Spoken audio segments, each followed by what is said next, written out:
Muling pinaghahandaan ng pamunuan ng LRT at MRT ang dagsa ng mga pasaherong sumasakay ng tren. Kasabay ito ng pagbubukas ng klase mula elementarya hanggang kolehiyo na siyang isa sa mga tumatangkilik ng nasabing serbisyo. Muli si Julius Tisambron ang ating tagapagbalita. Sa pagbubukas ng klase sa lahat ng antas, patuloy ang pagsisikap ng Light Rail Transit at Metro Rail Transit Authority upang solusyonan ang mahabang pila ng mga pasaherong sumasakay ng tren at mapabilis ang kanilang biyahe. We deploy lahat ng available na operational trains. So pati yung mga reserve namin talagang dinideploy, especially during the peak hour. And then bukod dito, we avoid yung down. Aside from that, meron tayong ini-implement na skipping trains. Yung skipping trains natin, yung mga outlying na mga estasyon na kung saan marami talaga ang pasahero.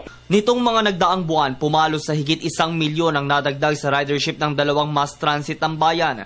Halimbawa, sa LRT Line 1 na bumabiyahe mula Roosevelt hanggang Baclaran, umaabot sa 15 tao ang pumipila kada yellow line. Pero dahil sa pagdagdag ng pasahero nito, maaaring dumoble ang nasabing bilang. Dahil puno ang isang bago nito, hindi maiiwasang magsiksikan at tulakan, kaya pati ang pintuan nahihirapang magsarahan. Paalala ni Atty. Cabrera, pagtunog ng warning buzzer, huwag nang tangkain pang humabol, baka ikay maipit.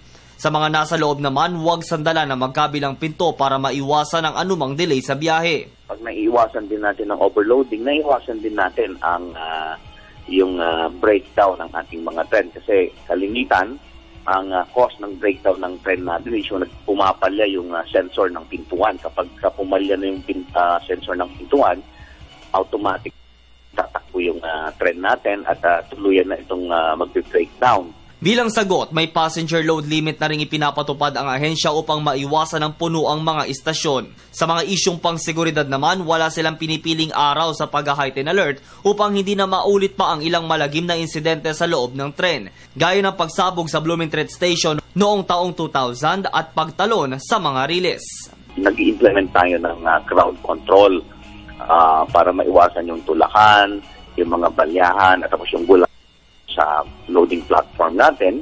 At bukod sa pag-iwas sa mga tulakan, balyahan, yung crowd control din kasi would also prevent yung tinatawag natin ng mga overloading ng ating mga tren. And that pag naiwasan natin ng overloading, naiiwasan din natin yung delay sa biyahe ng ating mga tren.